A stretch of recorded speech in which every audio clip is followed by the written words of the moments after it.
In this lesson, let's finish up our topology. Now, this may seem like, if you're just getting into modeling, this may seem like it's a little bit, I don't know, too advanced or a little bit jumping ahead a little bit, but really it's very simple. You're just adding points to this underlying mesh that we shaped, and then you're adding polygons between those. And we're just making sure that there's 4 of those lines. And you can see as I hover over, it's going to give you suggestions when I hold down Shift on where to place those polygons. And so you can just, use your judgment and figure out where you want to kind of place those. Okay, so I think you're going to be able to do this.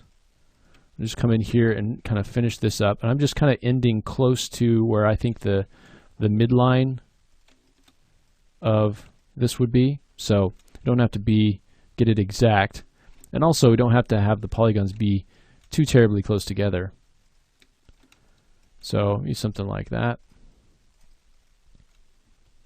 You can see here where this is all very close together, which is fine. And so we can start to add those up.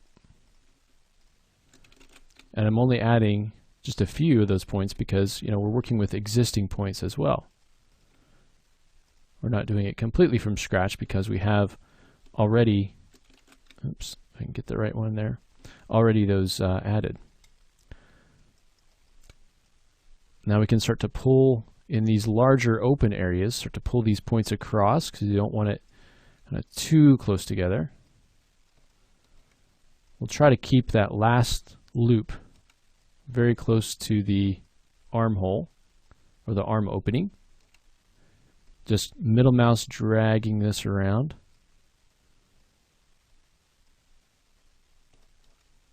So maybe all the way over here. Get those a little bit closer together. Maybe this one we can bring down a little bit. Here we'll add one, and you can see as I added, that was going through the geometry, but when I added it, the line, it snapped up to the NURBS object, which is what we want. Okay, so something like that. And again, just kind of smoothing things out. Getting those kind of even. Relaxing those. And you start to get up here into these areas where you have to figure out where you want to start to add those. So we could come in here and start to add one like that. And then let's add one right here and right here. Okay, let's go ahead and kind of smooth that out a little. So it's really, really not that complicated. Okay, we just want to add that geometry across the surface. You can see here where we've got some of these points off a little bit from where we want them to be.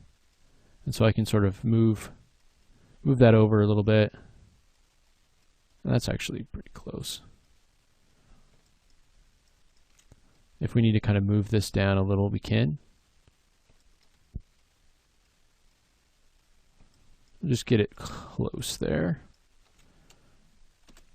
All right, let's take one last pass of kind of relaxing this. Shift, holding down Shift, and kind of moving this across the surface, just kind of brushing across.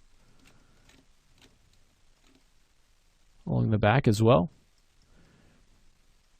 All right, and we get something like this.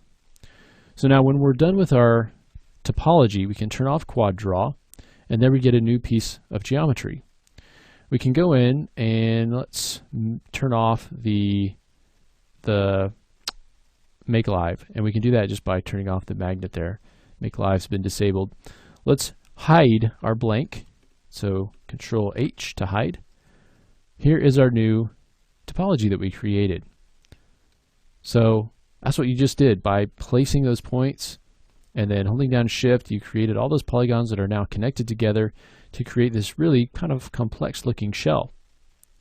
The next thing that we'll do is I want to kind of straighten up some of these points. So I'm going to select those vertices just at the front bottom. I'm going to use Scale, and let me go into the Scale tool, and actually we'll just use Scale there, and we can scale this down until it's nice and straight. You can also snap it By going to move, holding down X, we can snap to a grid line and then just move the whole thing over so it's nice and straight. Let's go up to the points on the back, and I want those, because we're going to be creating a mirror image, I want those to be lined up exactly along that center line. So I'm going to select all of those points along the back.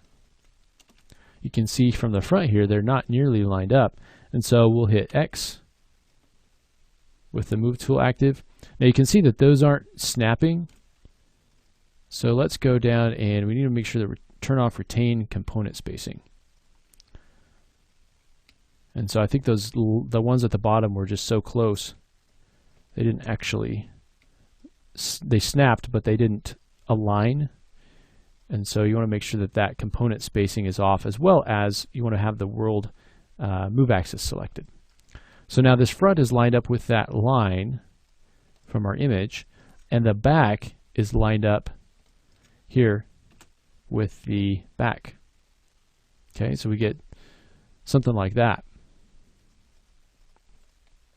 All right, now if you need to move these points kind of along the surface, we can go into our move tool and choose normal, and that will allow us to kind of move these points along the surface. So being able to kind of make sure that that is spaced out correctly without changing really the shape of the geometry that we've already created. Or you can go back in and use quad draw to kind of clean that up a little bit. All right, so something like that. Let's close out of here. Now we need to create the kind of mirror image of this. So in order to mirror geometry, we're going to select it, and we're going to go to Mesh, Mirror Geometry, and let's open up the options. Now we want to mirror this across the x-axis. You see this is the x direction. We have this side, we need the other side.